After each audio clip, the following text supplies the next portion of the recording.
Assalamualaikum warahmatullahi wabarakatuh. Di sini kami akan mempresentasikan artikel kami yang berjudul Filsafat dalam Pendidikan Matematika untuk memenuhi tugas filsafat dan sejarah matematika. Yang beranggotakan saya sendiri, Ayu Kurniasih, dengan NIM 2040200001. Saya Evita Ningsih dengan NIM 2040200002. Pada pendahuluan, filsafat dikatakan sebagai ilmu karena filsafat mengandung 4 pernyataan ilmiah, yaitu bagaimana, mengapa, kemana, dan apa.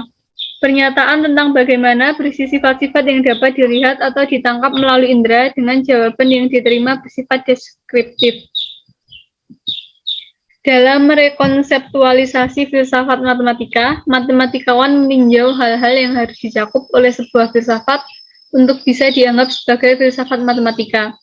Karena matematika itu mencakup banyak segi dengan sebuah tubuh pengetahuan proposisi. Dalam filsafat matematika, tidak ada penambahan teorema atau teori matematika baru, sehingga filsafat matematika tidak dapat disebut sebagai ilmu matematika. Filsafat matematika adalah cara pandang matematika yang menghasilkan penemuan pertanyaan tertentu dan jawaban yang sesuai. Pada kajian pustaka berisi filsafat adalah pengetahuan yang dimiliki rasio yang menembus dasar-dasar terakhir dari segala sesuatu. Menurut Setia Widyawati 2013, filsafat matematika merupakan penyedia dasar kepastian pengetahuan matematika, di mana filsafat matematika adalah cara pandang matematika yang menghasilkan penemuan sebuah pernyataan dan jawaban. Pada pembahasan, filsafat dan matematika memiliki hubungan yang sangat erat. Filsafat matematika adalah cabang dari filsafat yang mengkaji anggapan-anggapan filsafat, dasar-dasar, dan dampak-dampak matematika, menurut Novitasari dan Armanto 2022. Tujuan dari filsafat matematika secara ontologis adalah untuk menjelaskan apakah objek matematika itu ada, dan secara epistemologis menjelaskan apakah semua pertanyaan matematika mempunyai tujuan untuk menentukan suatu kebenaran. Salah satu peran filsafat matematika dalam dunia pendidikan dan teknologi adalah membentuk ketatanan yang dapat membantu kita dalam menjalankan kehidupan sehari-hari. Pada bidang filsafat matematika mencakup beberapa bagian, yaitu sebagai berikut. Yang pertama adalah epistemologi matematika. Epistemologi matematika merupakan cabang filsafat yang berhubungan dengan pengetahuan matematika yang menelaah segi-segi dasar pengetahuan matematika. Epistemologi matematika mempelajari validitas dari sifat-sifat matematika. Contohnya, sebuah teorema perlu diketahui benar atau tidaknya dengan pembuktian. Yang kedua adalah ontologi matematika. Ontologi matematika merupakan cabang filsafat yang berhubungan dengan yang ada di dalam pengetahuan matematika. Contoh tersebut merupakan suatu realitas dari entitas matematika yang menjadi bahan pemikiran filsafat. Yang ketiga adalah metodologi matematika. Metodologi matematika adalah penelaah metode yang digunakan dalam matematika, dikenal sebagai metode aksiomatik atau metode hipotetik deduktif. Metode aksiomatik atau hipotetik deduktif sebagaimana dipakai dalam ilmu-ilmu teoritis dan khususnya matematika.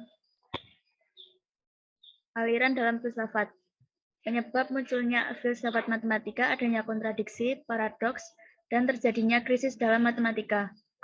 Ada berbagai aliran filsafat yang dianut matematikawan untuk mengatasi krisis dalam matematika tersebut. Di antaranya sebagai berikut. Yang pertama, Platonisme. Aliran Platonisme menganggap matematika adalah kebenaran mutlak. Objek-objek matematika adalah real, dan eksistensi real objek dan struktur matematika adalah sebagai eksistensi realitas yang ideal dan bebas dari sifat manusiawi. Menurut Prabowo tahun 2009. Kurt Gödel, salah satu penggagas Platonisme, menyatakan Diperlukan adanya eksistensi suatu objek yang bebas dari pikiran manusia untuk menyatakan bahwa bilangan adalah abstrak. Yang kedua, absolutisme. Pengetahuan matematika terdiri dari kebenaran yang bersifat absolut atau mutlak. Penyebab munculnya aliran absolutisme karena adanya perbedaan. Yang pertama, pandangan eratnya hubungan antara matematika dan logika. Kedua, terjadinya krisis landasan matematika yang melanda pondasi teori himpunan dan logika formal, membawa matematikawan mencari landasan filsafat untuk merekonstruksi matematika agar diperoleh landasan yang lebih kokoh. Kedua perbedaan ini memunculkan 3 arus utama filsafat. Yang pertama yaitu logisisme. Logisisme memandang bahwa matematika sebagai bagian dari logika. Menurut Bertrand Arthur, filsuf Inggris, pelopor logisisme, semua konsep matematika secara mutlak dapat disederhanakan pada konsep logika, dan semua kebenaran matematika dapat dibuktikan dari aksioma dan aturan melalui penarikan kesimpulan secara logika semata. Yang kedua yaitu intuisionisme, menyatakan bahwa matematika adalah sama dengan bagian yang eksak dari pemikiran matematika dan objek segala sesuatu, termasuk matematika. Keberadaannya hanya terdapat pada pikiran kita, sedangkan secara eksternal dianggap tidak ada.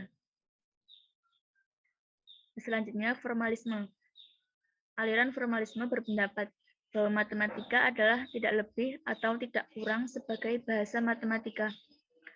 Menurut aliran ini, sifat alami dari matematika ialah sebagai sistem lambang yang formal. Matematika bersangkut paut dengan sifat-sifat struktural dari simbol-simbol dan proses pengolahan terhadap lambang-lambang itu. Simbol-simbol dianggap memiliki berbagai sasaran yang menjadi objek matematika.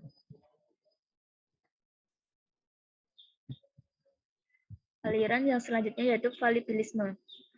Valibilisme menekankan pada kemungkinan matematika untuk direvisi terus-menerus. Dalam bentuk negatif, aliran valibilisme fokus untuk menolak pandangan absolutisme. Dinyatakan sebagai kebenaran matematika bukanlah kebenaran yang mutlak, dan kebenarannya tidak mempunyai validasi yang mutlak. Dalam bentuk positif, valibilisme menyatakan bahwa kebenaran matematika adalah tidak kokoh dan setiap saat terbuka untuk direvisi sampai tak hingga kali.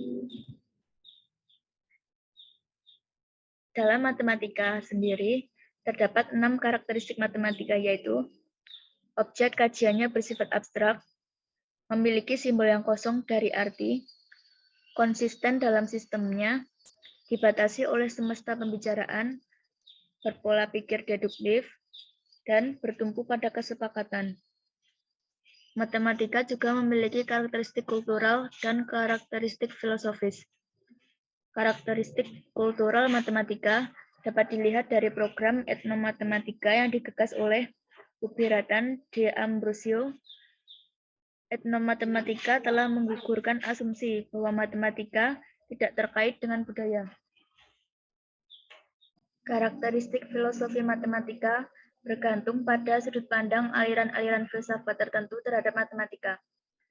Hasil rekonseptualisasi filsafat matematika menunjukkan bahwa suatu filsafat matematika mestinya memenuhi 4 kriteria, yaitu yang pertama, pengetahuan matematika, sifat, justifikasi, dan genesisnya. Kedua, objek-objek matematika, sifat, dan asal-usulnya.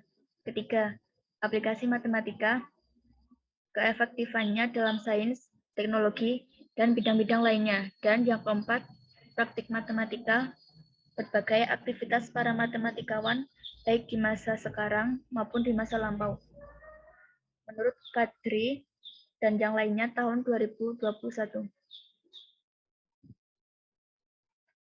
Berdasarkan pembahasan yang telah dipaparkan, matematika dan filsafat pendidikan mempunyai hubungan yang saling berkesinambungan satu sama lain yang tidak dapat dipisahkan, di mana matematika dan filsafat pendidikan sama-sama membahas mengenai pengetahuan yang didasarkan pada akal dan rasional, serta sama-sama mencari kebenaran dalam bidang pendidikan dan membahas fenomena-fenomena dalam pendidikan. Sekian presentasi dari kelompok kami. Ada salah kata mohon maaf. Assalamualaikum warahmatullahi wabarakatuh.